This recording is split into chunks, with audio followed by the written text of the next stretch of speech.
Je vais vérifier si on est live. Non, pas encore. En direct. C'est bon, live. Bonsoir, Attendez. mes amis cinéphiles, dans un nouvel épisode de Special Guest. Et aujourd'hui, nous sommes très contents de recevoir un invité très spécial. Bien sûr, si je vous dis un homme passionné, une plume de feu, ayant aligné des chefs-d'œuvre comme Mesrine, un prophète, et Braco, vous allez tout de suite deviner, bien sûr, qu'il s'agit d'Abdelraouf Dafri, le meilleur scénariste actuellement en France. Abdelraouf, bonsoir. Bonsoir, ça va Nabil? Ça va très bien, et vous? La vie est belle, je vais pas à me plaindre. Alhamdulillah. Alors, merci d'avoir accepté. Merci d'avoir accepté notre invitation. Je serai accompagné ce soir par mon collègue et mon ami, Tarek Mokhnash. Tarek, bonsoir. Bonsoir Nabil, bonsoir Monsieur Dafri. Bonsoir, je vais dire Abdel Tarek. Sinon, je vais dire Monsieur Moknach toute la soirée. On a l'impression que je serai dans un commissariat. Bonsoir. Ok, Abdelraouf. Mal Abdelraouf, salam alaikum tout le monde. Donc, c'est un réel plaisir de vous avoir, Abdelraouf. Bon, Abdelraouf implique un tutoiement, j'imagine. Pardon? Abdelraouf implique un tutoiement, donc j'imagine. Il n'y a pas de souci, on va faire ça à la méridionale. Voilà. Donc là, pour cette soirée, on a un invité de marque, bien sûr, avec qui on va revenir sur l'ensemble de sa carrière, de son travail, de scénariste, de scénariste télé, de scénariste cinéma principalement, de réalisateur tout récemment.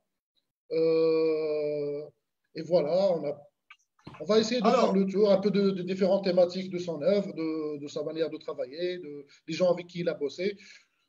Et on va mettre la lumière sur ça. Alors, pour commencer, Abdelraouf, qu'est-ce qui vous a poussé vers la télévision et le cinéma, bien sûr, sachant que vous avez commencé en tant qu'animateur radio? Alors, en fait, il s'est passé une chose. Je suis né en 1964. Et en 1981, Mitterrand a gagné les élections. Et il a fait un truc, c'est qu'il a permis les radios qu'on appelait libres. C'est-à-dire quelqu'un montait un studio, il avait une fréquence, et vous veniez passer vos disques, vous veniez parler dans le micro, et c'était à Lille. Et pendant très longtemps, ça a été un peu anarchique parce que tout le monde faisait un peu n'importe quoi, raconter sa vie. Enfin bon, voilà, c'est comme si on avait le téléphone gratuit longue distance. On se met à appeler en Australie. Donc, c'était un peu ça la radio libre. Et par la suite, c'est devenu un métier. Mais moi, je ne le savais pas. J'ai découvert par la suite que c'était un métier.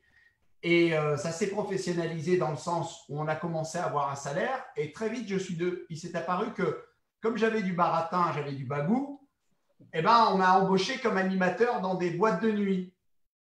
Et c'est très amusant parce que c'est des boîtes de nuit où les Arabes ne rentrent pas. Et moi, j'étais le disque jockey. Très, très drôle. Et donc, j'ai découvert le plaisir de communiquer, de parler à travers la radio, mais jamais dans ma vie, quand j'étais jeune et même quand j'étais enfant, je n'ai pensé au cinéma. Jamais. Je ne rêvais pas au cinéma. Je regardais les films à la télé, je les voyais au cinéma, mais c'est tout. J'ai jamais pensé, j'ai jamais soupçonné que je savais écrire. D'abord, j'étais très mauvais à l'école et je n'ai pas cru une seconde, je n'ai jamais rêvé d'être soit acteur, soit technicien, soit réalisateur ou scénariste. Ça ne m'a jamais traversé l'esprit. Mais en revanche, après la radio, les gens avec qui j'ai commencé à faire de la radio en professionnel sont devenus des gens qui travaillaient comme journalistes pour la télévision dans le Nord. Et je me suis retrouvé, grâce à eux, journaliste. J'allais interviewer avec un caméraman les gens dans la rue. Je faisais des reportages. Et j'ai découvert la manipulation des images, comment on prend une interview ou un reportage, et comment on raconte une histoire à travers un reportage télé. Donc, j'ai découvert le montage, j'ai découvert le filmage. Ok, très bien. Mais c'est resté dans un coin de ma tête. Et pendant très longtemps, quand je faisais de la radio en professionnel, j'écrivais tout ce que je disais. Les gens avaient l'impression que ça sortait comme ça en improvisation, mais en fait, non. Je lisais les textes, mais je les jouais en même temps. Et on me disait souvent, ce serait bien que tu écrives des sketchs, mais ça ne m'intéressait pas. Et en revanche, comme j'avais regardé beaucoup de films et que je savais raconter les histoires, j'ai regardé comment ça se construit techniquement une histoire au cinéma.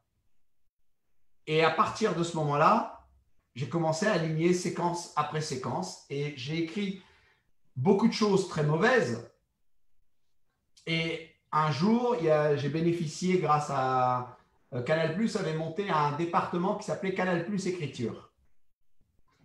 Et il faut savoir qu'en France, on n'est pas, le cinéma français ne respecte pas les scénaristes, c'est-à-dire on s'en fout du scénario. C'est un peu c'est un élément qu'on s'en fout un peu.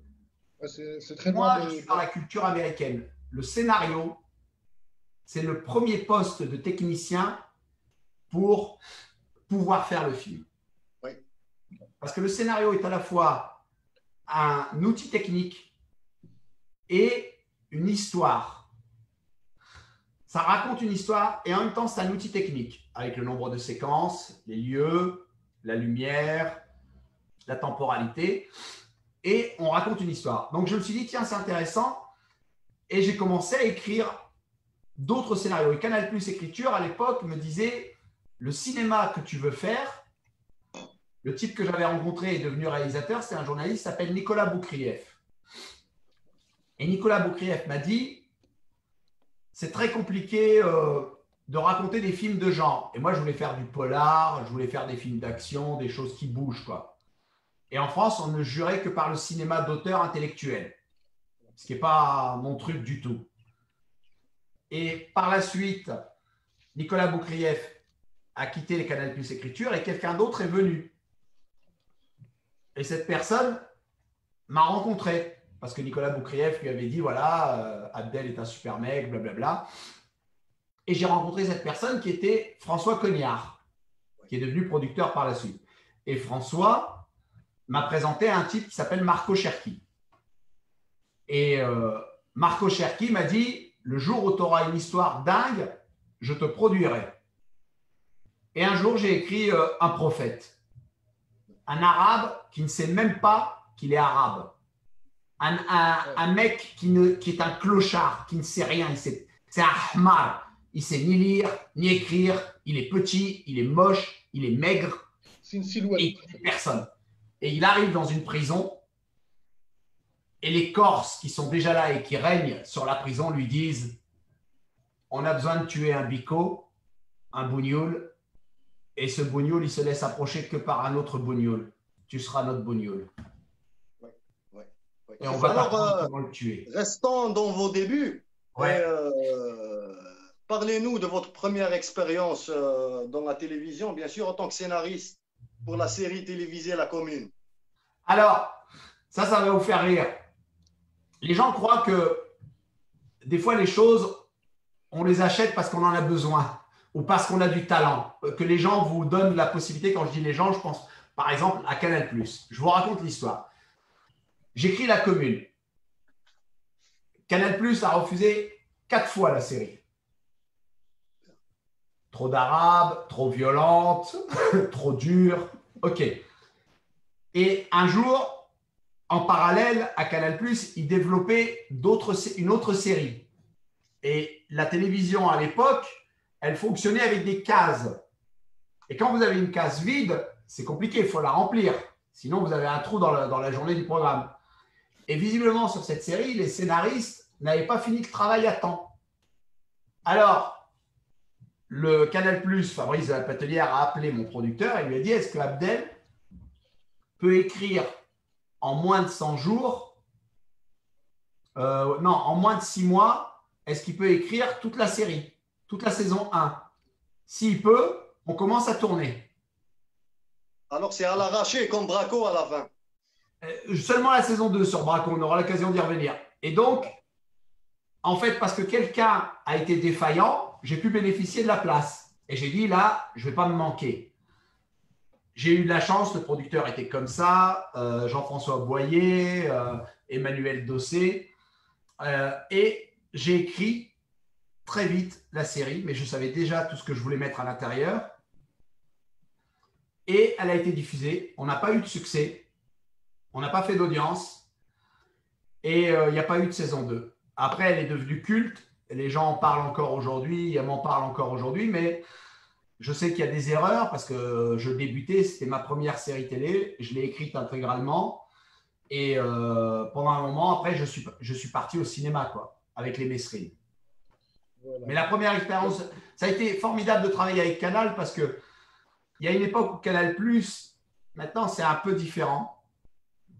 Il y a une époque où Canal+ était vraiment passionné. Comme Netflix, aujourd'hui, les gens de Netflix sont passionnés, les gens d'Amazon, les gens d'Apple TV. Mais j'ai vu au fil des ans à Canal+, je les ai vus un peu, j'ai vu leur passion un peu s'étioler. Et ça me… Voilà. Mais sur Braco, après on m'a appelé encore une fois en secours. En fait, les 2 séries que j'ai faites, c'est parce qu'on avait besoin, c'est un peu comme quand on n'a pas fait ses courses le samedi. On va chez l'arabe le dimanche et on paye 2 fois plus cher. Parce que c'est le seul qui est ouvert le dimanche. Et bien là, ils se sont dit, on va appeler le scénariste. Allez, on va appeler l'arabe. Voilà. Justement, pour revenir sur un prophète, bon, l'histoire, tout le monde connaît un prophète parce que en même temps,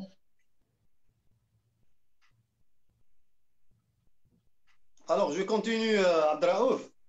Alors, un prophète, bien sûr, est considéré comme le meilleur film français durant les 30 dernières années. Et si je me souviens bien, le déclic et le point de départ de cette réussite a été la projection au Festival de Cannes en mai 2009. Oui, alors à Cannes, en fait, c'est la première fois qu'en France, moi, j'ai pensé à ce film dès 2002, 2003, je commençais à écrire. Et j'en avais marre qu'en France, à chaque fois qu'il y avait un film avec des Arabes, il y avait toujours le syndrome du colon. C'est-à-dire que l'arabe, le personnage arabe, existait grâce aux Blancs. Et moi, je voulais faire un film dans lequel le personnage arabe existe grâce à son cerveau, grâce à son intelligence. C'est ça qui m'intéressait. C'est montrer un arabe qui ne sait pas qu'il est arabe. Et quand il le découvre, il découvre aussi à travers l'écriture et la lecture et l'instruction, il découvre l'intelligence et le principe de machination. Et il devient quelqu'un autonome qui est capable de se prendre en charge et qui n'a pas besoin qu'un blanc lui indique où il faut boire, où il faut manger et comment se tenir. Voilà, c'était ça la motivation première. Et on en a parlé longtemps avec Jacques Audiard, et je lui ai livré avec Nicolas Peufailly, parce que j'avais commencé avec Nicolas Peufailly, on lui a livré un scénario solide, et après lui il est parti avec un scénariste qui s'appelle Thomas Vidga. Ils ont travaillé ensemble parce que Jacques avait besoin de s'approprier le projet, de s'approprier le personnage. Et régulièrement, comme Jacques et Thomas Vidga n'ont jamais vu d'arabe en France, ils n'en avaient pas dans leurs amis, quoi. Ils n'arrêtaient pas de m'appeler sur les noms, sur des trucs. Bon, ok, pas de souci. Et moi, pendant ce temps-là, je travaillais sur les 2 films sur Jacques Mesrine. Pendant qu'eux étaient en train d'adapter mon scénario que j'ai écrit avec mon camarade Nicolas Peufailly, moi, je travaillais sur les 2 films pour Jacques Mesrine, pour Jean-François Richer et Vincent Cassel. Oui, bien sûr, on continue. Alors, on se souvient tous de Tahar Rahim sur ce film. Et ce film aussi a très bien réussi sur le box-office. Oui, il a très, très bien marché. À l'international, on est très connu en Angleterre, aux États-Unis. Le film il a une réputation formidable. D'ailleurs, je suis très content parce que il parle, les Américains ont acheté les droits. Et il y a le scénariste qui a fait l'adaptation américaine, c'est Dennis Lehane. Et Dennis Lehane, c'est un très grand romancier et un très, très grand scénariste. Après, je ne sais pas où en sont les Américains. J'ai entendu que c'était en pré-production. À voir, quoi. justement, qu'en pensez-vous? Parce qu'il y a, depuis plusieurs années, il y a une mouvance d'adaptation, de remake américain d'œuvres françaises, principalement de la comédie, parfois de la comédie de l'action. Mais en fait, c'est un truc qui est vachement loin. En fait, ça remonte jusqu'à La Chèvre avec Pierre Richard et Depardieu. Alors, les Américains, il faut savoir que les Américains, le système américain, ils achètent tout. C'est-à-dire, s'il y a une idée originale, ils l'achètent. Ils achètent les droits. Ils ont acheté à une époque 3 hommes et un couffin, le film de Colin Serrault. Ils s'intéressent énormément à ce qui se passe en France et ils regardent, je vais vous dire un truc, ils regardent le box-office dans tous les pays. Par exemple, s'il y a un film en Allemagne qui fait un carton, ils vont acheter les droits du scénario, les droits du remake. S'il y a un film qui fait un carton en Italie et ils l'adaptent chez eux. Ça, les Américains ont énormément d'argent. Donc, ils achètent toutes les bonnes histoires. Après, ils les adaptent, ça marche ou ça ne marche pas, mais ils le font à la sauce américaine. Là, je suis très curieux de savoir ce qu'ils vont faire avec un prophète. Donc, à nos auditeurs, à vos plumes. Alors, juste pour rester sur le prophète, bien sûr, on rappelle qu'il y a eu 13 nominations au César, avec aussi le César du meilleur scénario pour vous, Abdraouf. Et pour l'anecdote, si je me souviens très bien, vous avez dit que vous avez travaillé gratuitement sur un prophète. Gratuitement? Non, j'ai été payé, j'avais un contrat, j'étais payé. J'ai été payé dès le début. Le producteur Marco Cherki, alors j'ai pas été payé très cher, mais pour un débutant, j'étais très bien payé. Et par la suite, bien sûr, mon cachet a augmenté, étant donné que quand vous alignez des succès, on vous paie un peu plus cher. Là, justement, sur un prophète, j'aimerais aller vers un volet un peu plus, on va dire, technique. En fait, ce qui est remarquable sur un prophète, c'est que la prison diffère de ce qu'on a l'habitude de voir dans les films. Oui, parce que Jacques voulait être au plus proche de la réalité. En fait, voilà. Moi, j'ai beaucoup d'amis qui ont fait de la prison. Quand ils ont vu en France, quand ils ont vu un prophète, ils m'ont dit hey, « Habs, c'est comme ça ». Mais après c'est… Moi, la réalité ne m'intéresse pas. Sinon, je ferais des documentaires si la réalité m'intéressait. Moi, je n'ai jamais compris pourquoi on va embaucher des acteurs pour parler de la réalité. Autant aller voir les vrais, quoi.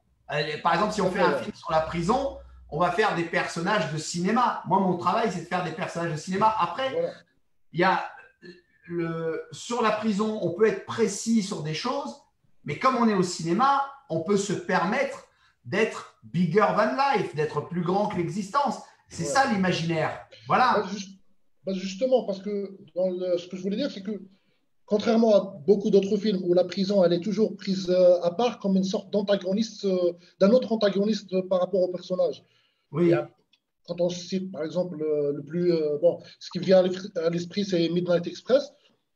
La prison, là, c'est l'antagoniste principal du personnage. Oui, mais là, c'est comme une sorte de scène.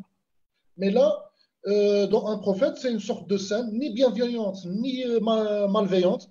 Elle est juste ce qu'elle est, où tous les personnages, tous les occupants essaient de survivre. D'ailleurs, la survie dans le film, c'est une question très cruciale. C'est le moteur un peu de tout le film. Voilà, ce choix-là m'avait bien interpellé.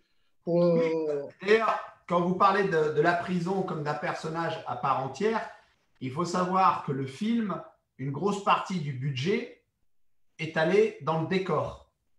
Ouais. Une grosse partie du film, du budget du film, est allée dans le décor parce que la prison a été recréée dans un endroit qui n'est pas une prison. Ce n'est pas une vraie prison parce qu'en France, c'est très compliqué de tourner dans les prisons parce que… je vais vous dire pourquoi. Parce que l'administration vous dit « Oui, mais vous allez montrer la prison sous un mauvais jour. » Mais c'est une prison. C'est une prison.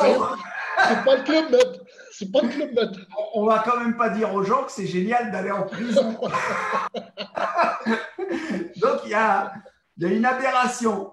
Et heureusement, par la suite, on a réussi à tourner à la prison de la Santé avec Braco. Là, on a tourné dans une vraie prison. On a tourné dans une aile de la prison qui était en rénovation.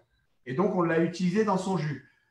On est rentré dans quelques cellules et j'ai vu beaucoup de graffitis sur les murs, il était marqué « 1, 2, 3, vive l'Algérie ». Et je disais à mon producteur, c'est pas un Italien qui est passé ici. À mon avis, c'est pas un Italien. Non, voilà. Donc, mais bon, c'est vrai que la prison le décor de la prison, c'est comme une scène de théâtre, c'est le décor principal. Mais ce qui compte surtout, c'est de regarder les personnages tels qu'ils sont à l'intérieur de ce contexte carcéral et surtout de suivre Malik et de voir son évolution. Mais c'est vrai que la prison est un personnage à part entière. Voilà. Oui, oui, très bien. Alors, Abdelraouf, on enchaîne maintenant avec, bien sûr, Mesrine, Jacques Mesrine. Réellement, d'où vient l'idée du film? Thomas Langman, le producteur. Ah, c'était une sorte de commande ou c'est quelque chose que C'était vous ma avez... première commande. En fait, Thomas Langman, producteur des The Artists aussi, oui. Thomas Langman a lu un jour L'Instinct de mort, le livre de Jacques Mesrine. Et Thomas était fasciné par Jacques Mesrine. Bon, moi, je ne suis pas fasciné. Ça m'intéressait. Je ne voulais pas le voir comme un héros. Et Thomas le voyait comme un héros. Et ça faisait déjà 7 ans qu'il développait le scénario. Et c'était un développement laborieux. Et il était, on va dire les choses comme elles sont, il était dans la merde. Et il me parle de Mesrine. Et moi, je lui dis, j'avais une vision sur Mesrine. Il m'a demandé de lire les scénarios. Je lui ai dit que c'est pas bon. J'ai donné mon avis. Et il m'a dit, mais finalement, au bout de 3 mois, il a fini par me dire, mais toi, comment tu vois les choses? Et je lui ai expliqué comment je voyais Mesrine. Et il m'a dit, et je lui ai dit, en plus, si je me mets à écrire, je n'écrirai que pour un acteur. Le seul, à mes yeux, qui est capable de jouer Mesrine, c'est Vincent Cassel.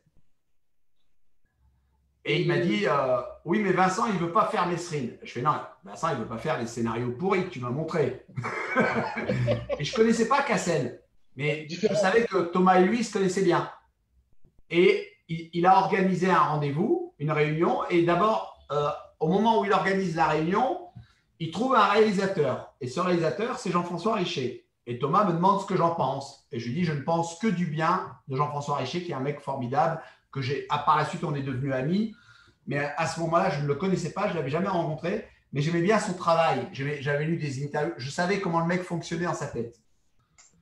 Et on s'est rencontrés tous ensemble avec Thomas, Vincent Cassel, Jean-François Richer, chez Vincent Cassel d'ailleurs. Et j'ai expliqué ce que je voulais faire, comment je voyais les choses. Et Vincent Cassel a dit, il a tapé dans ses mains, il a dit, OK, on le fait. Et je suis parti à l'écriture. Voilà. Et justement, quel était vos... Parce que généralement, il y a toujours une question de dire, quand on voit un film, je parle soit chez le professionnel, là, des néophytes, est-ce que cette qualité du film revient au réalisateur ou au scénariste?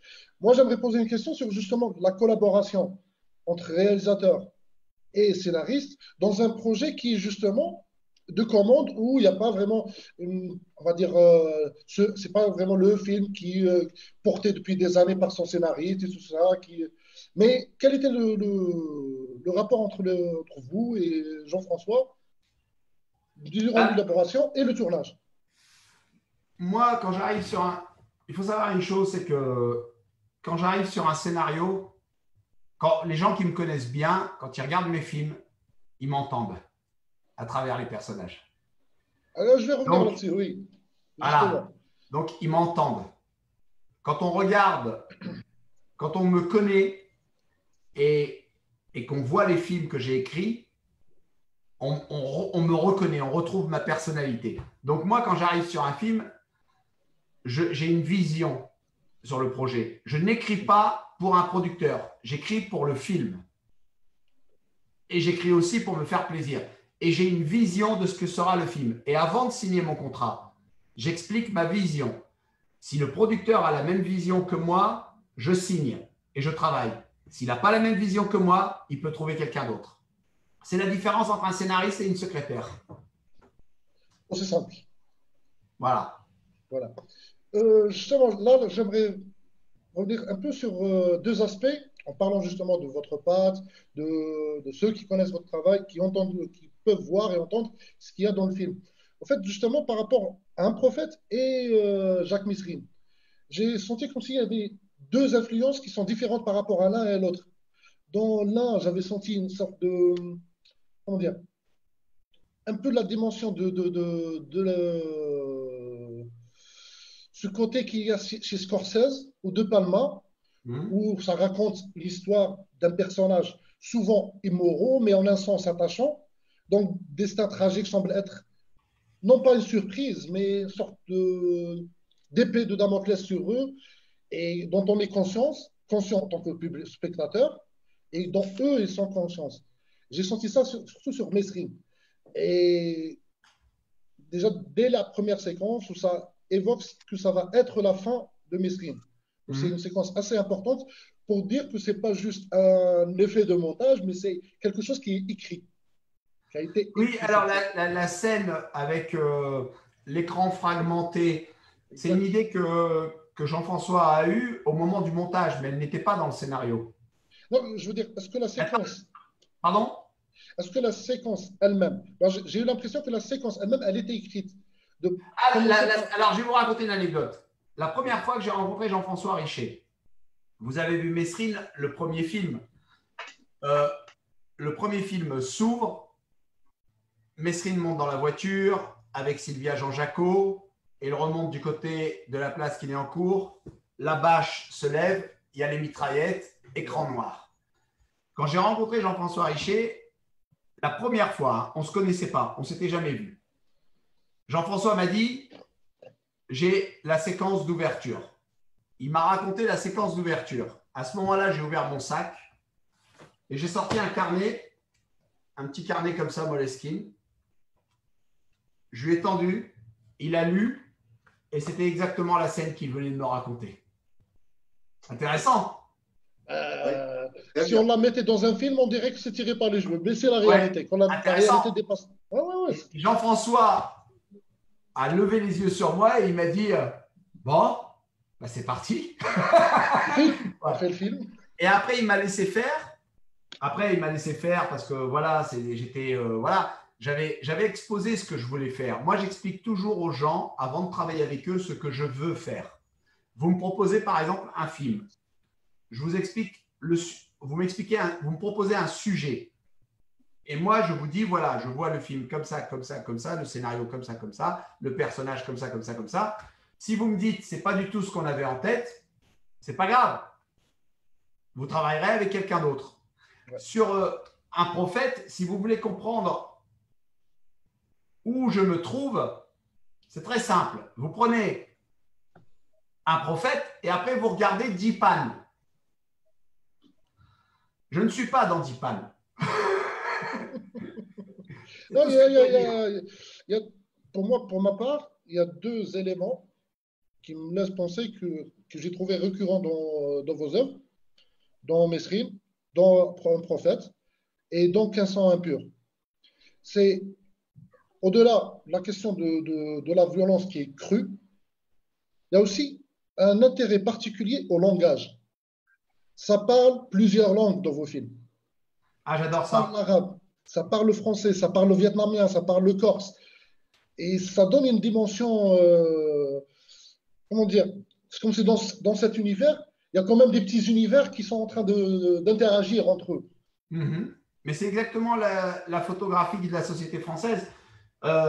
Moi, très souvent, et ça arrive de plus en plus, quand je vais dans un bistrot, s'il y a des touristes allemands, ils parlent en allemand. S'il y a des Français qui sont d'origine polonaise, ils parlent en polonais. Et pourtant, ils sont français. Moi, quand je vais à New York, j'entends des Français parler français à New York. J'entends des Italiens parler en italien alors qu'ils sont américains. Donc, à un moment, on revient toujours à sa langue de ses origines. Moi, chez moi, ma mère, elle parlait en arabe. Aujourd'hui, elle parle en français. Ça va beaucoup mieux quoi, depuis le temps qu'elle y est. Mais elle parle aussi arabe avec ses enfants et ça lui fait plaisir.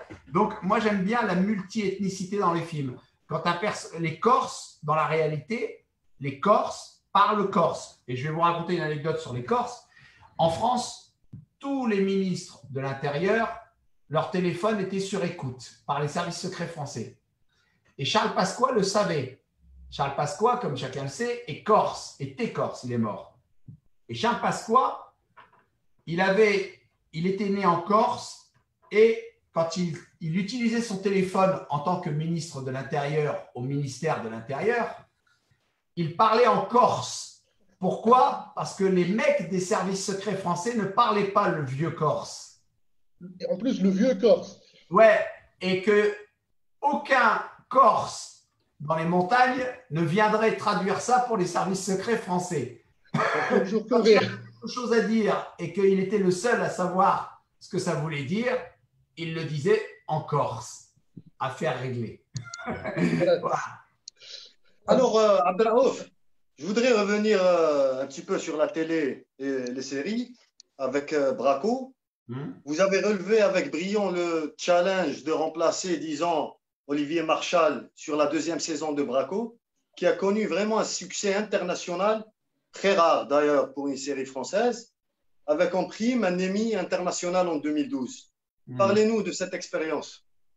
Alors en fait, ce qui s'est passé, comment je suis arrivé, parce que moi, comme je l'ai dit, j'avais des projets, je travaillais bien, enfin je veux dire, j'avais d'autres projets, je travaillais sur d'autres films, sur d'autres projets, séries et films. Et un jour, il y a le producteur Claude Chély de Braco qui m'appelle. C'est aussi le producteur de la série Versailles, Claude Chély, un immense producteur et qui est devenu un frère, un ami.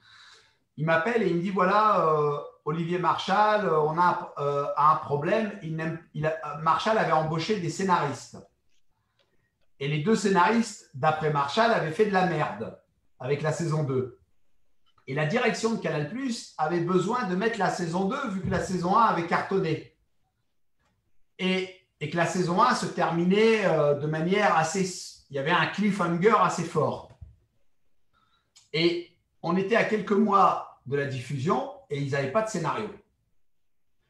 Donc, au début, il m'appelle pour le premier épisode seulement. Il me donne le résumé sur 2-3 lignes et il me dit voilà ce que contient le premier épisode sur 2-3 lignes. Donc, je brode, j'avais lu les autres scénarios et je peux vous dire que c'était vraiment de la merde et j'écris le premier épisode.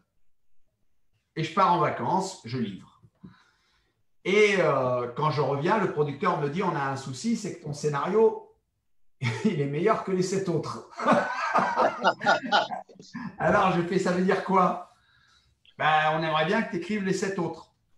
Et là, à ce moment-là, Marchal, quand il a su que j'avais accepté, parce que j'ai passé le deal suivant, j'ai dit voilà, j'ai 3 semaines seulement par épisode, sans arche narrative, pour écrire la saison 2. 3 semaines, un épisode de 60 pages dialogué. Je leur ai dit, je ne veux pas un seul déplacement de virgule. Si vous déplacez la virgule, j'arrête. Je fais ce que je veux. Canal a dit OK. Ils n'avaient pas le choix. Ça devait être à l'antenne. Et en fait, tous les épisodes de la saison 2, et ça donne un peu de sel à l'International Emmy Award, tous les épisodes de la saison 2 qui ont été tournés et que vous avez vus à l'écran sont tous des versions 1 de scénario.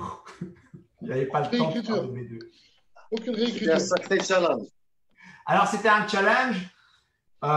J'ai perdu 7 kilos parce que je travaillais nuit et jour sur le projet. Et on a fait une audience hallucinante. On a cartonné. On a été nommé au César. On a été nommé aux Emmy Awards.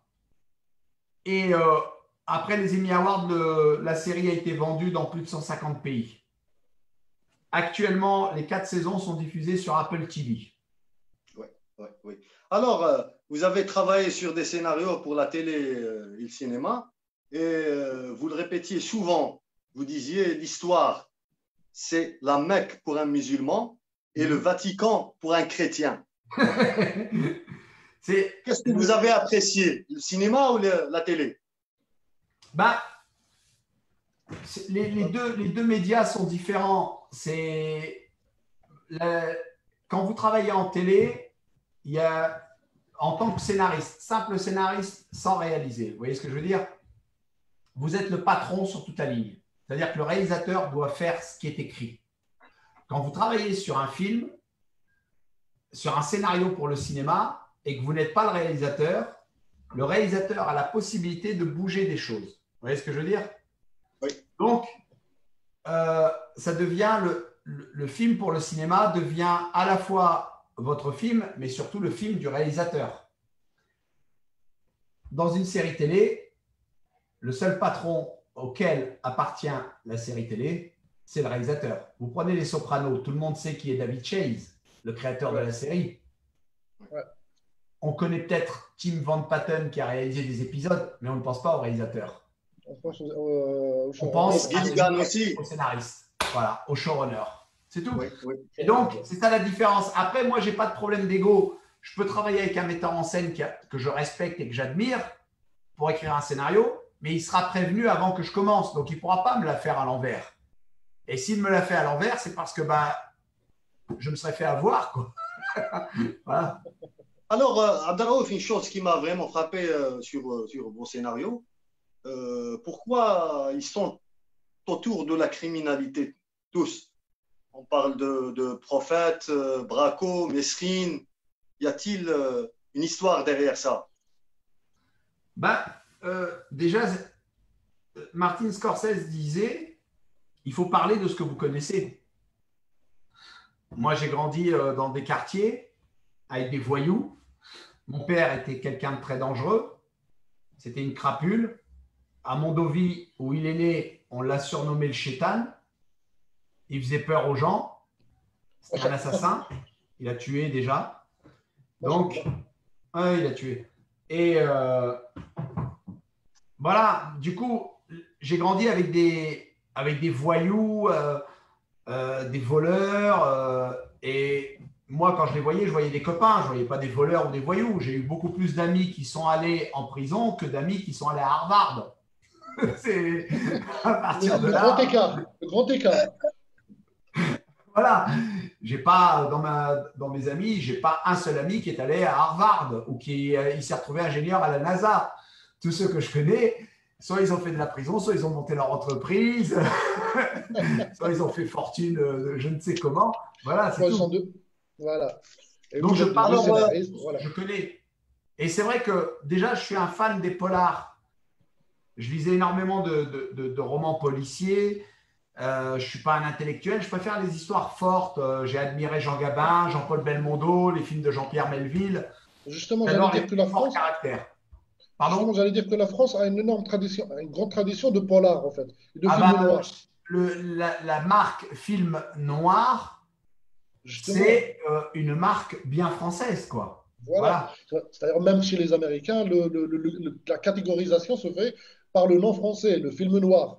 Ouais, le film noir, voilà. Et donc, j'ai toujours aimé ces films-là, mais encore une fois, je ne pensais pas qu'un jour je me retrouverais là-dedans. C'est Mesrine, il faut savoir, moi j'ai écrit un prophète, encore une fois, je m'en foutais que ce soit un truand. Ce qui m'intéressait, c'était un harbé qui ne sait pas qu'il est harbé. Et il arrive dans une prison, il est rien du tout, il se fait dépouiller, c'est pas un aigle, c'est un moineau.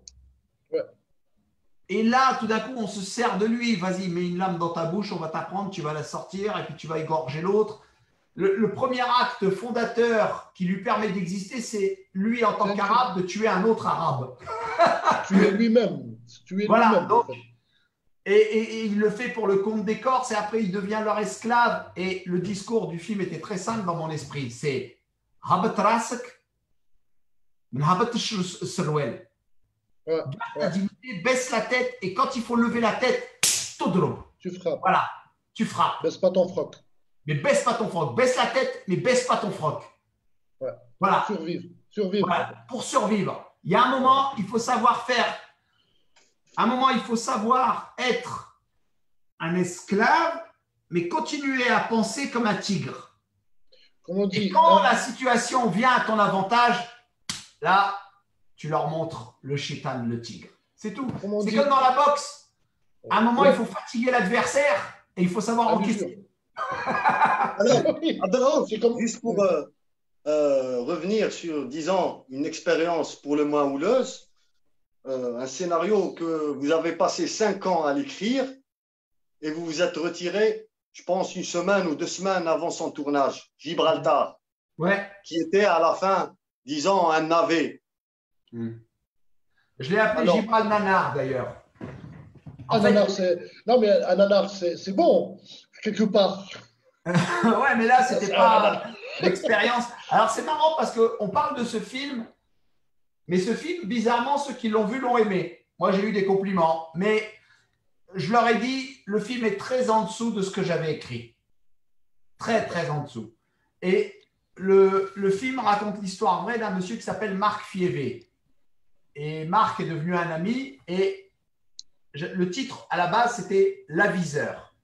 Un aviseur, qu'est-ce que c'est? Un aviseur, c'est le nom que les douaniers donnent à leurs informateurs. D'accord. On appelle, dans le jargon des douanes, on appelle ça un aviseur. Un informateur, c'est un aviseur. Ils ont changé le titre pour mettre Gibraltar, qui est un titre pourri. Et là, ça m'a énervé, ils ont enlevé le nom du personnage principal, Marc Fievé. Et c'est une histoire vraie. Et je devais aller à Gibraltar sur le tournage, je devais m'y rendre pour travailler avec les acteurs, c'est-à-dire avec Tahar Rahim, avec Gilles Lelouch et avec le réalisateur. Et je me suis rendu compte qu'on changeait le titre, on enlevait le nom du personnage principal, c'était un manque de respect. Je leur ai dit d'aller se faire enculer. Voilà. Allez. Après, ils ont fait le film qu'ils avaient à faire et j'ai insulté le réalisateur, j'ai eu l'occasion de le faire et je l'ai même appelé pour lui dire que j'allais lui ouvrir la tête en deux s'il voulait venir. Il n'y a pas de souci. Et j'imagine qu'il sait que ce n'est pas des paroles en l'air, j'imagine. Ah non, moi, c'est jamais des paroles en l'air. Si j'appelle quelqu'un pour lui dire je vais t'ouvrir la tête, c'est parce que s'il vient, je vais lui ouvrir la tête. Il n'y a pas de souci. Eh ben, voilà. Justement, est-ce que, là, c'est un peu pour rebondir sur, évacuer ce mauvais souvenir c'est la vie. Jean-François Richer, quand j'ai débuté dans le métier, il m'a dit, tu sais, ça ne se passe pas toujours comme ça se passe là sur Mesrine, parce que sur Mesrine, c'était le paradis. Avec Jean-François, avec Vincent, avec Thomas, c'était le paradis.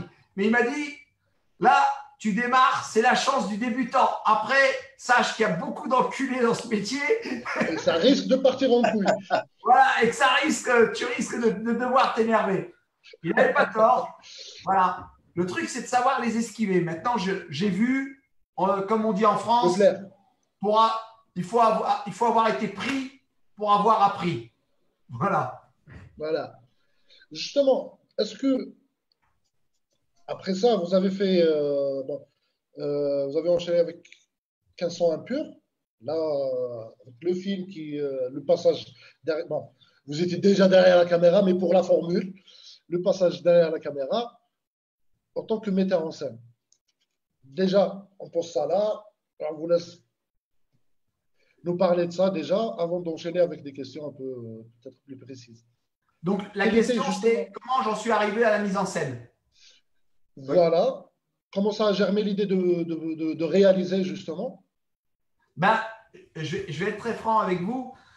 Je ne voulais pas le réaliser, moi, le film. Je voulais faire un film sur la guerre d'Algérie. Pas sur la guerre d'Algérie, mais pendant la guerre d'Algérie. Ouais. Je voulais utiliser la guerre d'Algérie pour raconter une histoire de guerre. Voilà, pour faire un film de guerre, montrer… Parce que tous les films de guerre sur la guerre d'Algérie en France, on ne voit jamais les Arabes. Sauf dans la bataille d'Alger. Mais la bataille d'Alger, ça a été produit par le FLN, par Youssef Saadi. Ouais. Et c'est un Italien qui l'a fait. C'est Youssef Saadi qui est producteur du film. Okay, et la bataille d'Alger, c'est un chef-d'œuvre.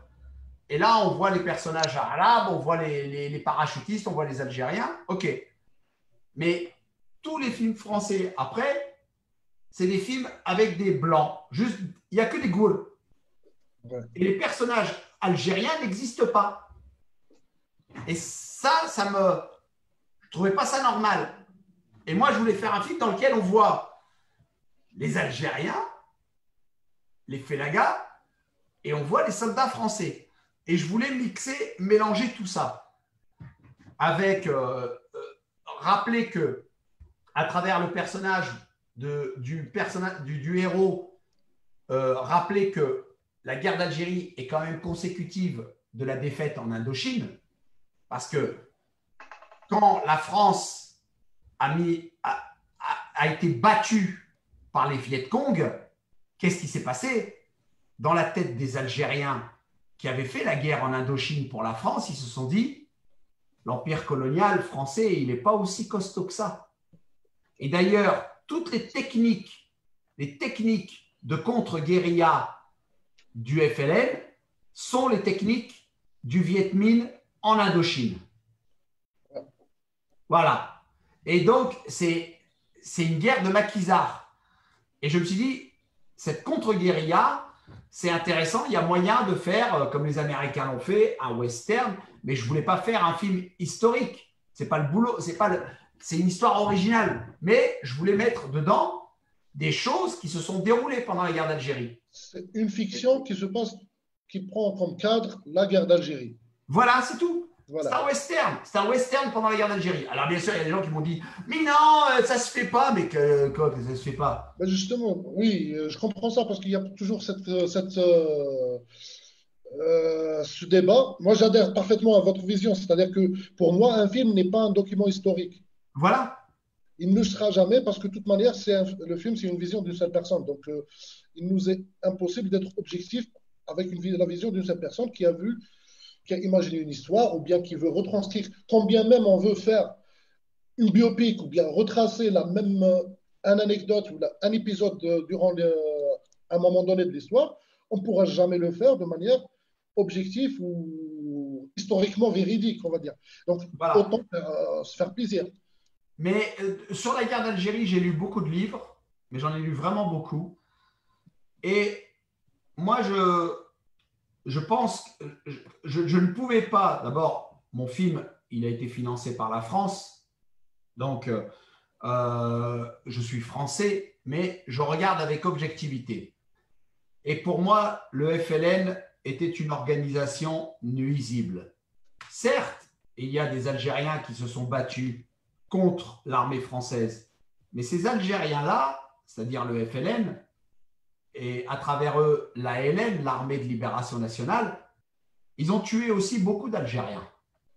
Il y a eu beaucoup d'Algériens.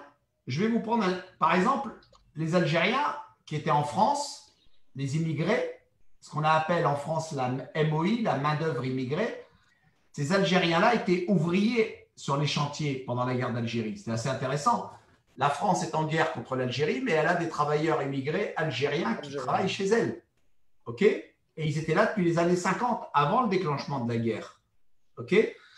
Et les collecteurs de l'impôt révolutionnaire, il y en avait du côté du MNA et il y en avait du côté du FLN. Et ils venaient chez l'ouvrier immigré en France pour lui prendre une partie de son salaire pour financer la guerre.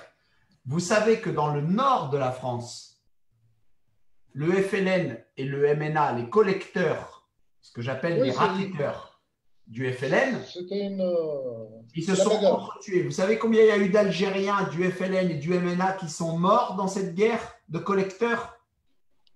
Près de 4000. Eh oui, ça c'est un épisode dont on ne parle pas en Algérie, dont on parle très peu en France, mais 4000 Algériens FLN et MNA se sont entrégorgés au nom de l'impôt révolutionnaire. Si je peux me permettre, Abdraouf, vous avez dit lors d'une interview, mon film n'est pas un documentaire. Oui. C'est une vraie fiction, une dose de divertissement et beaucoup de réflexion et d'intelligence. D'où vient aussi le titre Qu'un sang impur. Alors, c'est un extrait de la Marseillaise. Alors, il faut savoir qu'il y a beaucoup en France, les gens croient que le type qui a écrit ça, c'était bien avant la Révolution. Il s'appelle Rouget de Lille. OK ? Et Rouget de Lille a écrit les paroles de la Marseillaise. Et en France, on dit que dans la Marseillaise, la phrase « Qu'un sang impur » est une phrase dirigée contre les Noirs et les Arabes. Ce n'est pas vrai. Parce que quand Rouget de Lille l'écrit, il n'a jamais vu un Noir ou un Arabe de sa vie. Donc, les questions raciales n'existaient pas dans cette France-là, puisqu'il n'y avait pas de Noirs, il n'y avait pas d'Arabes. La France n'était même pas venue en Algérie. OK ? Donc, c'était avant la Révolution française. Donc, à un moment, faut arrêter de raconter n'importe quoi. 1500 impur, c'est une expression qui veut dire le sang de l'ennemi, le sang de l'adversaire. L'impureté, c'est le sang de mon ennemi. Donc, si on se met du côté du FLN, le sang impur, c'est celui de l'ennemi. Qui c'est l'ennemi? C'est la France, ok? C'est les soldats français. Et quand on se met du côté français, le sang impur, c'est qui?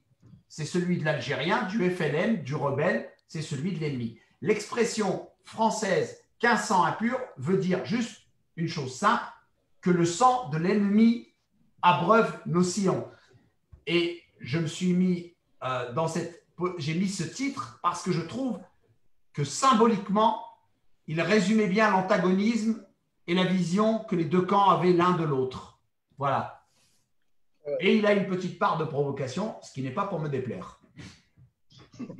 Le cinéma doit provoquer, j'imagine, et ça doit susciter des questions, pas en donner des réponses. Ça, je suis d'accord. Il y a un truc commun. En voyant le film, j'ai essayé de le résumer en une petite phrase. Un soldat désabusé, meurtri par la guerre et envoyé de force au champ de bataille à la poursuite d'un autre soldat, accompagné par une petite équipe dont les horizons et les motivations divergent. J'ai vu un Apocalypse Now dans les horaires. Ouais, enfin, dans Apocalypse Now, il traverse un fleuve et moi, il marche, quoi. Donc, oui. En fait, dans Apocalypse Now, Willard, le personnage interprété par Martin Sheen, il sait que Kurtz est vivant. Oui, justement. Non, c'est moi, un dans mon film, justement. C'est une mère qui l'envoie chercher quelque chose dans un endroit bien précis qu'on va passer au napalm. C'est tout. Après, les gens, ils ont dit oui, ils ont pris Apocalypse Now. Mais vous savez, on a même dit que Olivier Gourmet, parce qu'il était chauve, il jouait Marlon Brando. Et on m'avait fait déjà la remarque sur Braco. On m'avait dit, c'est The Shield en français parce que dans la bande, il y en a un qui est chauve. Je dis, bon, on n'en sort plus là. Mais justement, c'est à des détails près. C'est pas, je ne dis pas que ça a été pris, c'est une inspiration. J'imagine que personne ne crée du néant, mais ça vient des inspirations. Comme disait un critique américain, everything is a remix. Tout ce. Mais c'est marrant parce que moi, on parle d'Apocalypse Now, mais. Mais c'est intéressant en fait. C'est intéressant parce que dans le sens où dans Apocalypse Now, le truc il est très critique, le film il est très critique vis-à-vis de la guerre de manière générale, de la politique française, américaine, et même de la politique française, parce qu'il y a un moment où une grande partie du film qui a été coupée durant les années 70, qui a été réinstauré après, qui justement, où on voit Willard qui arrive dans la dernière colonie française, on va dire. Oui, je me souviens, j'ai vu la version, ce qu'on appelait la version Redux, mais voilà. Moi, quand je raconte cette histoire, je voulais en fait, avec mes personnages, leur faire traverser l'Algérie en guerre. C'est le point de comparaison avec Apocalypse Now, comme Willard traverse le Vietnam en guerre. Mais le bouquin le film de Coppola est inspiré de Conrad. Et Conrad, pour raconter Au cœur des ténèbres, il s'est inspiré d'une histoire de l'expédition Voulet-Chanoine, qui étaient des militaires français pendant l'expédition au Tchad, qui ont massacré des Tchadiens. Et c'est des militaires qui sont devenus fous. Donc, si mon film est pas loin d'Apocalypse Now, la boucle est bouclée. Ce qui revient à la France, revient à la France. Apocalypse Now, pour en parler, c'est un très grand film, c'est un chef-d'œuvre. Mais quand il est sorti, il a été très mal accueilli, et par la presse, et par le public. Oui. Il n'a pas marché. Coppola a perdu de l'argent. Coppola a perdu de l'argent. C'est seulement après qu'on a commencé à le reconsidérer et à le revoir. Bon, il s'avère que moi, j'ai eu des problèmes en France et que mon film n'est pas sorti dans beaucoup de salles. Il y a eu une forme de censure. Ah oui. Oui, parce qu'on a eu 52 salles. Et peut-être qu'on a le droit de se poser des questions. Pourquoi ça? Mon producteur m'a dit une chose très intéressante. Il m'a dit, c'est la première fois que je suis confronté à ça en 30 ans de carrière, mais là, je vis un acte de racisme caractérisé. à l'égard du film. Mon film est trop violent, mon film est trop dur. Et il y a même un critique qui a fait un super papier sur mon film. Et il a dit, mes collègues m'en ont voulu. Ça doit tenir à ma personnalité. Je ne suis pas forcément quelqu'un de très aimé.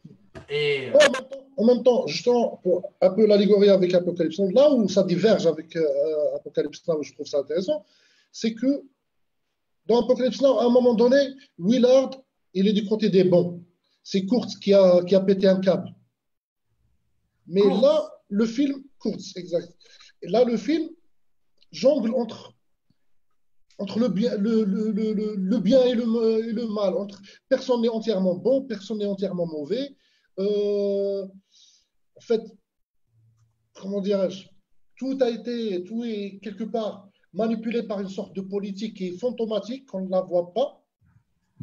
D'un côté, on a la mère du colonel qui, dès le départ, elle est dépeinte comme une bourgeoise qui a une mainmise sur la politique de manière très profonde, c'est-à-dire elle peut décider des sorts des gens.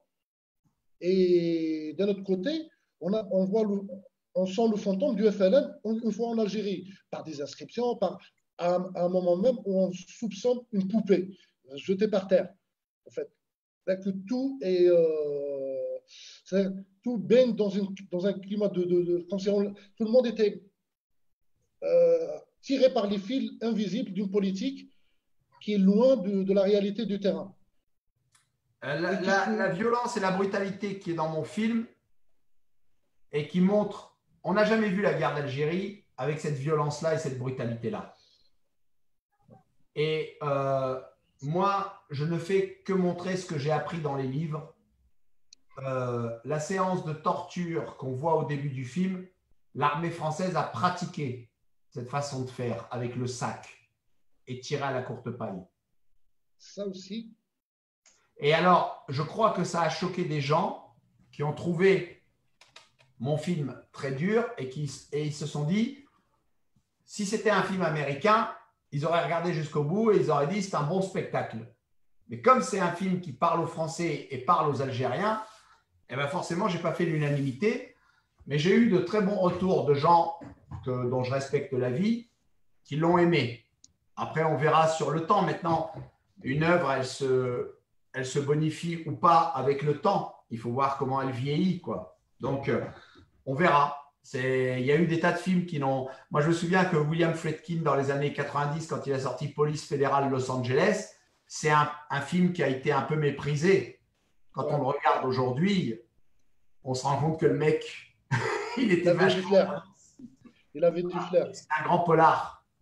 Oui, Friedkin, c'est un des réalisateurs que j'ai appris à aimer après. Ah ouais, c'est intéressant ce que vous dites. J'ai appris à l'aimer après. Voilà. Mais ben moi, il y a des films que j'ai découverts quand ils sont sortis en salle. J'ai fait bof. Et 15 ans après, je les revois en Blu-ray. Je fais waouh. C'est tout à fait ça. Alors, Abdelraouf, je profite juste de l'occasion pour annoncer un futur invité sur Cinephilia Society Special Guest. Il s'agit bien sûr de Johan Eldenberg. Ah, Johan. Il sera bientôt sur Cinephilia Society. C'est un type, Johan est un type, c'est un très très grand acteur.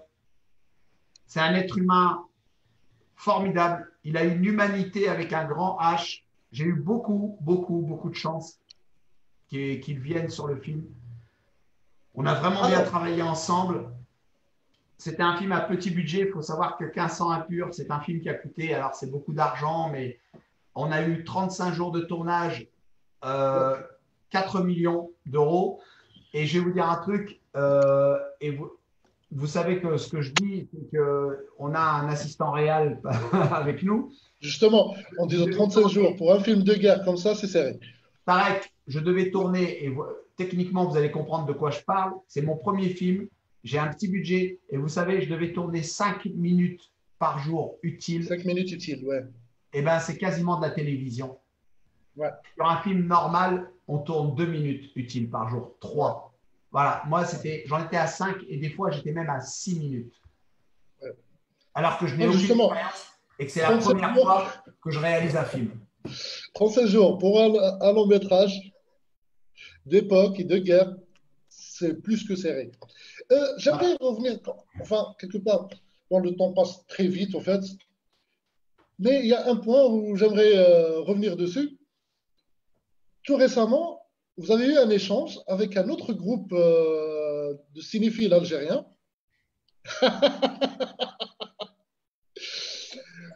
Et lorsqu'on avait partagé de manière illégale justement votre film sur la plateforme, beaucoup ont été agréablement surpris de votre réaction plutôt cool vis-à-vis de ça.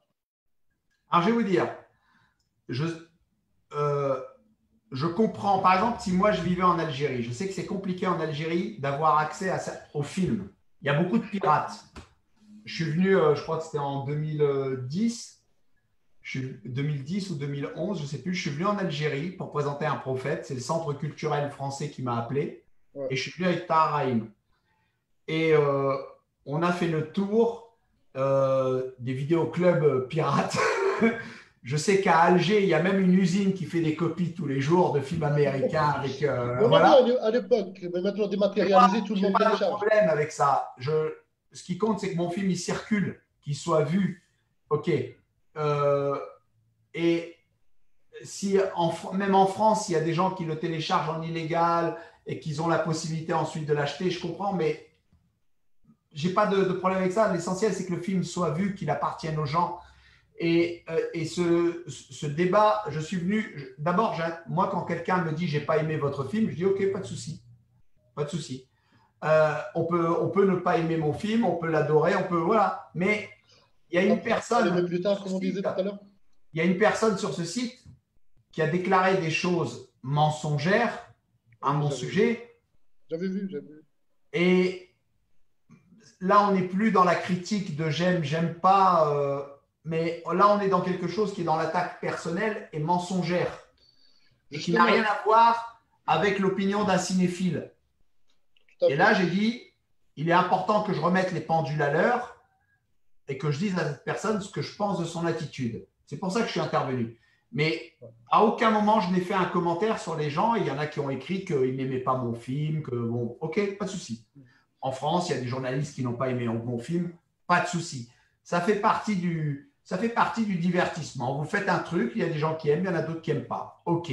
Moi, j'aime pas Johnny Hallyday, je préfère Charles Aznavour. Est-ce que ça veut dire que Johnny Hallyday, c'est un naze pour autant? Non, mon avis, on s'en fout. Et les gens qui n'aiment pas mon film, n'aiment pas mon film, d'autres l'adorent, c'est tout, basta. Mais je ne vais pas raconter qu'un artiste, je ne vais pas dire des choses mensongères sur un artiste parce que je ne l'aime pas. C'est pas sérieux. Là, on sort sur autre chose, en fait. C'est comme on dit en Algérie, c'est de la hagra gratuite pour rien. Pour rien. Voilà. Non, justement, mais moi, j'avais relevé au fait, c'est que dans le lot, j'avais suivi un peu la petite polémique qui s'est passée dans ce groupe. Mais ce que j'avais relevé, c'est justement que les gens étaient agréablement surpris que le film qui soit partagé, pour vous, c'était plutôt cool pour vous. Et ça, les gens, beaucoup d'internautes ont beaucoup apprécié. Mais moi, je vais vous dire un truc. Vous savez pourquoi il y a du téléchargement illégal? Il y a même du téléchargement illégal sur des bandes dessinées. Je vous explique. Aujourd'hui, vous achetez une bande dessinée. Je vais prendre… voilà.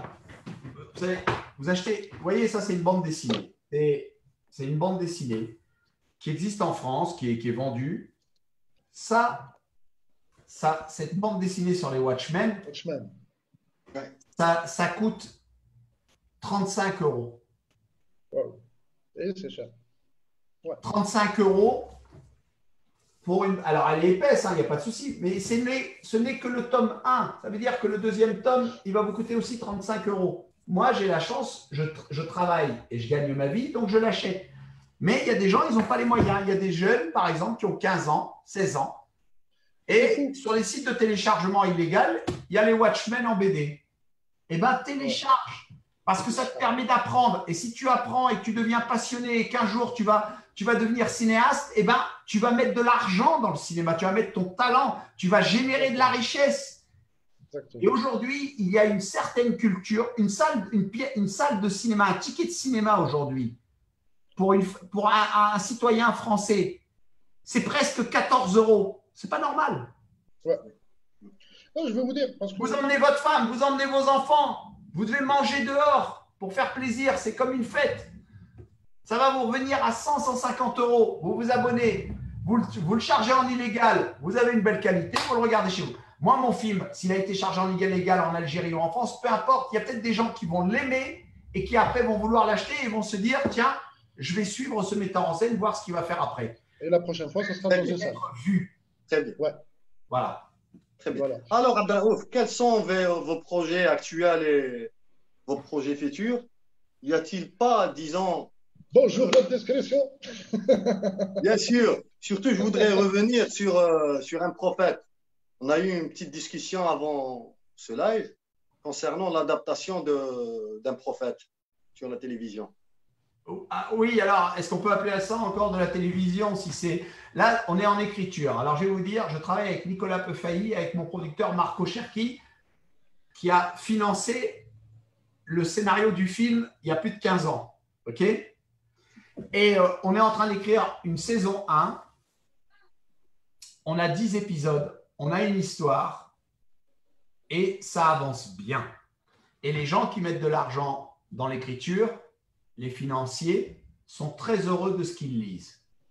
Et nous, Nicolas et moi, ainsi que Marco, on est très contents de ce qu'on fait parce que c'est vraiment l'histoire qu'on veut raconter et la série s'intitulera « Un prophète ». Et elle ressemblera, et le prophète entre guillemets de la série sera un personnage ancré dans la réalité française d'aujourd'hui. Il y a 15 ans, il y avait un certain prophète. Aujourd'hui, il y en aura un autre. Vous aurez l'occasion de le découvrir. Très bien. C'est Abdelraouf, plus- beaucoup vous comparent au grand, bien sûr, Michel Audiard. Qu'est-ce que vous en pensez? Michel Audiard est incomparable. Ça a le mérite d'être court. Michel Audiard est un très grand dialoguiste, c'est un monsieur très intelligent qui a fait de très beaux films. Et il a écrit de très beaux films qui sont des chefs-d'œuvre aujourd'hui. Pour moi, c'était un génie du scénario. Il y a des gens aussi comme Jean-Loup Dabadi qui sont de très grands scénarios. Il y a Jean-Claude Carrière aussi, qui est un grand scénariste français. Moi, je vais vous dire, je débute. On me jugera en bien ou en mal dans 15 ans. On se dira finalement qu'est-ce qu'il a fait. Parce que c'est ça une vie d'artiste. On passe 15-20 ans et puis on dit, on regarde derrière, on dit finalement qu'est-ce qui reste. Voilà. Pendant des années, aux États-Unis, il y avait une critique qui s'appelle Pauline Kael, une intellectuelle. Ouais. Et elle n'arrêtait pas de dire que Clint Eastwood ferait mieux de prendre des cours de comédie parce qu'il joue très mal. Aujourd'hui, qui se souvient de Pauline Kael? Drôle de coïncidence parce elle était, justement, à ce qu'il paraît, amoureuse de Mick Jagger des Rolling Stones, dont Nabil porte le t-shirt aujourd'hui. Ce n'est pas une coïncidence. Alors, Abdelraouf, des projets en Algérie, une visite prochaine, pourquoi pas? Moi, je vais vous dire un truc. J'adore l'Algérie. Les Algériens ont un très, très beau pays. C'est une vérité. Il faut que vous sachiez que les techniciens, les gens qui faisaient du repérage pour moi sur mon film, c'est-à-dire les équipes marocaines, les professionnels du cinéma au Maroc, quand on leur parle de l'Algérie, vous savez ce qu'ils vous disent? Ils vous disent, c'est un pays qui est superbe, qui est magnifique. On adorerait pouvoir tourner en Algérie, en Kabylie. Ils ont des décors naturels magnifiques. Le problème, c'est que vous avez un gouvernement corrompu qui n'en a rien à foutre de la culture. C'est vrai. C'est vrai, ça résume tout. Il n'y a pas d'infrastructure. Et ça, moi, je rêve de tourner en Algérie. Je rêve de tourner en Algérie. Et je ne suis pas le seul. Il y a beaucoup de Français qui rêvent de venir en Algérie pour tourner. Mais comment on fait? avec qui on parle. Effectivement. Il y a des tas de productions françaises qui rêveraient de tourner en Algérie. Mais si pour tourner en Algérie, il faut passer par la censure et par un gouvernement et par le bakchiche, pas question. Ouais. Et voilà, vous avez un pays magnifique. Et beaucoup de gens rêvent de tourner chez vous. Et ça donnerait du travail. Chez vous aussi. On pourrait former des techniciens, ça donnerait du travail à des gens qui sont déjà dans le cinéma chez vous et qui se débrouillent avec des bouts de ficelle. Exactement. On arriverait avec des moyens, on ferait comme au Maroc. Au Maroc, tous les techniciens marocains, ils ont une expérience. Moi, j'avais des gens qui avaient travaillé avec Ridley Scott plusieurs fois sur mon film. Oui, oui. Ah non, non, le Maroc, là-bas, les techniciens se font une Pourquoi ça n'arrive pas en formation Algérie? Pourquoi ça arrive au Maroc et ça n'arrive pas en Algérie? Ça me rend fou. alors que c'est 1000 fois plus intéressant. Alors, Ouais. Abdelraouf, on arrive à la fin. Ça fait déjà plus d'1 heure et quart, je pense. Déjà, oui, le temps passe très vite. Le temps passe. Alors, je vous laisse un dernier mot avant de clôturer. Il y a une chose qui n'est pas si surfaite que ça, même si on cherche à vous le faire croire, Passe vite. c'est l'espoir. Il faut garder l'espoir et il ne faut pas, quand vous voulez faire quelque chose, faites-le. Ne laissez personne vous dire qui vous êtes ou ce que vous avez à faire. Moi, là-dessus, c'est une phrase de Mohamed Ali qui disait « Personne ne me dira qui je suis ou ce que je dois être. Je suis ce que j'ai décidé d'être. Basta. » Voilà. Et c'est valable pour la vie en général et c'est valable pour n'importe quel secteur d'activité et encore plus dans le secteur d'activité lié à l'artistique. Voilà. Merci. Merci, Abdelraouf. Merci beaucoup. Merci. Abdelraouf. Nous étions très heureux de vous avoir aujourd'hui. On se dit, pourquoi pas, à très bientôt. À très bientôt. Merci. Merci aussi à Tarek Mouknache de m'avoir accompagné. Merci, Tarek. Merci à toi, mes Nabil. amis. Merci, Abdelraouf. Mes amis cinéphiles, je vous donne rendez-vous demain à 21h avec le réalisateur américain Lee Stantle. N'oubliez pas. Et bien sûr, à la fin, pour clôturer, watch, discuss and share sur Cinephilia Society. Bonsoir tout le monde. Au revoir, Nabil. Merci, Raouf. Salut, Tarek. Salut.